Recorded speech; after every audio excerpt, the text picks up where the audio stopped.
Any player in history with at least 50 at-bats. And he foul tips it for strike three. A rare strikeout for a rise. Only the second time the Mets. Hold on to your hats, baseball fans. Tonight's matchup between the Padres and the Mets wasn't just a game. It was an absolute slugfest, a strategic chess match, and a spectacle that had us on the edge of our seats from the very first pitch.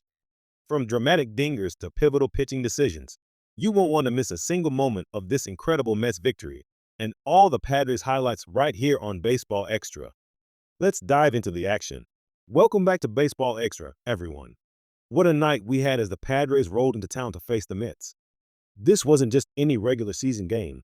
It truly felt like a playoff preview. The tension was palpable, the stakes were high, and you could feel that both teams knew this was a crucial contest. Coming into this game, the Mets had been struggling a bit, looking to find their footing. The Padres, on the other hand, were playing some really strong baseball, building momentum. As we know in this sport, it all boils down to two things: elite hitting and dominant pitching. We were all wondering which team would step up, which team would blink first in this high-pressure environment. The Mets, facing some challenges with their rotation, decided to try something a little different tonight, a piggyback strategy with the dynamic duo of Clay Holmes and Sean Mania. A bold move, and we were all eager to see how it would unfold. Before the first pitch, we had a truly special moment.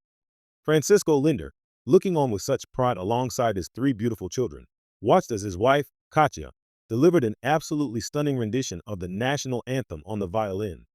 What a fantastic performance, setting a truly unique and heartfelt tone for the evening's intense competition. The game quickly picked up pace, and the Padres' offense stepped up to the plate. We saw Luis Arraez, who holds an incredible 425 batting average against the Mets, the highest in history for any player with at least 50 at-bats against them. But even the best have their moments, and tonight, in a rare sight, Arraez swung and tipped one for strike three. Only the second time the Mets have ever struck him out in 82 plate appearances. Just shows you how unpredictable baseball can be. Then came Manny Machado, who popped one up behind second base, and Jeff McNeil made a nice play to retire the side. A quick 1-2-3 inning for Holmes to start, and the Padres' offense, usually known for their power, started quietly. Now, let's talk about the Padres' pitching rotation, especially with Michael King on the mound. King has had a solid season overall, but tonight, the Mets were ready to pounce. Lindor and Mart started with two hard-hit singles, followed by a bit of a flare from Pete Alonso. And just like that, the bases were loaded, three straight hits against Michael King to open the game. Up came Brandon Nimmo, looking to capitalize on King early in what was only his third start since May. Nimmo, who already boasts three of the Mets' 6 grand slams this season, delivered a beautiful base hit the other way, bringing Lindor home to score. The Mets had the early lead, 1-0, and the stadium erupted. 4 straight hits against King to start the first inning, and you could feel the momentum shifting. The pitching coach quickly made his way to the mound. The bases were still loaded, a run was in, and the Mets were looking to inflict maximum damage. Mark Vientos, the designated hitter, stepped in and hit a grounder back to King. A quick throw home for the out, then a relay to first for the double play. That's the perfect scenario for any pitcher in that situation, turning a potential disaster into a single-run inning with 2 outs. King might just get out of this with only 1 run, we thought. But then, Jeff McNeil, who had been hitless in his last 11 at-bats, stepped up with runners on second and third. McNeil jumped on the first pitch, sending it right over the bag and down the line for a 2-run double. Tatis tracked it to the corner, but it was too late. 2 more runs crossed the plate, making it 3-0 Mets in the opening inning. Those 2-out RBIs are absolute killers for a pitcher, turning what could have been a manageable situation into a significant deficit. And the barrage wasn't over. Brett Baty, who's been having a fantastic second half, hitting 296 with an 833 ops since the All-Star break, stepped in and absolutely cracked one to deep right field. Tatis went back, and it was out of here. A 2-run bomb from Brett Baty, his 17th of the year, making it a 5-0 lead for New York in the opening frame. What a first-inning explosion from the Mets. They were truly having a party, and the Padres were suddenly in a deep hole. As we moved into the second inning, the Padres needed a response. Jackson Merrill came up with 2 outs, and he certainly delivered. Merrill drove 1 out towards center field and deep. Mullins went back at the wall, and it was gone. A home run for Jackson Merrill, his 14th of the year. The Padres were on the board, and Merrill was looking incredibly hot, swinging with confidence. A much-needed solo shot, but they still had a lot of ground to cover. The Mets' aggressive approach against Michael King continued. Linder, who singled his first time up, cracked another one to deep right field, and that ball was gone. Francisco Linder with his 27th home run of the year, and the Mets had gone deep twice in the first two innings, extending their lead to 6-1. What a big night for the Linder family, celebrating Katya's anthem and then Francisco's power at the plate. Then came Pete Alonso, who had singled and scored his first time up. And Alonso got one in the air in deep left center that was way out of here. A monstrous home run for Alonso, landing on the second deck, his 35th of the year, and the Mets were just teeing off. It was now 7-1. After not scoring more than 5 runs in any of their last 11 games, the Mets had 7 in the first 2 innings tonight.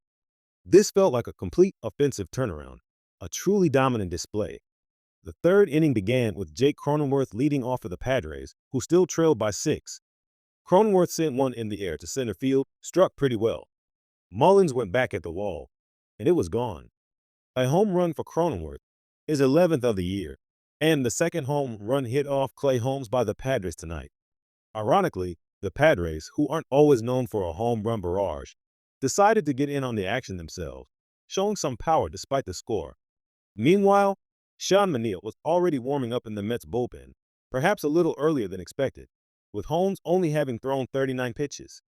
The strategy was to get Holmes to go 5 innings for a win, but the Padres' home runs forced an earlier change. Clay Holmes completed his 4 innings of work, and now it was time for Sean Manaea to take over as the back end of the piggyback. This was a crucial test for the Mets' strategy, and they were hoping it would pay off. Manaea got off to a quick start. A ball came back off his glove, a tough play, but he ran it down and got the out at first. A great hustle by Manaea. Then Freddie Fermin grounded out, and Manaea had a clean 1-2-3 inning in his first frame out of the bullpen. Halfway through the game, it was 8-2 New York. The piggyback strategy was working just fine. But the Mets weren't done adding to their lead. Cedric Mullins, who had been struggling at the plate, hitting only 188 coming into tonight, stepped up and drove one to deep right field. Tatis went back, and it was out of here. Cedric Mullins with the Mets' 4th home run in the first 4 innings, his 17th on the year, and his 2nd as a Met. The Mets just kept on launching. Mullins had been swinging the bat a little better the last few days, and he certainly took Michael King deep. That was all for the Padres' right-hander tonight. The Mets' offense had simply overwhelmed him. We even had a little fun in the dugout, a player dressed as a clown, the Booby Prize for finishing last in his fantasy football league. Moments like that remind us of the lighter side of the game, even in an intense matchup.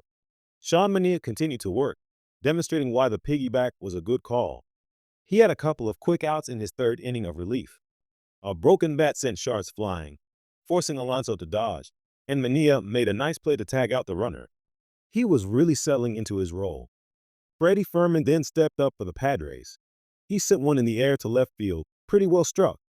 Nimmo went back at the wall, looking up, and it was going to go.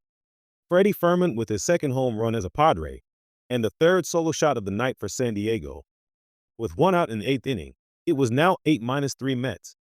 Manaea, who often turns in 3 spotless innings and then struggles in the 4th, gave up that home run in his 4th inning of relief.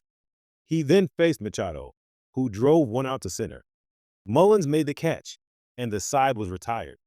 Manaea gave up the home run to Fermin, but nothing else. It was 8-3 in the 8th inning. As we approached the later innings, things got a little heated. A pitch came inside and hit Francisco Alvarez on the elbow, and he was clearly unhappy.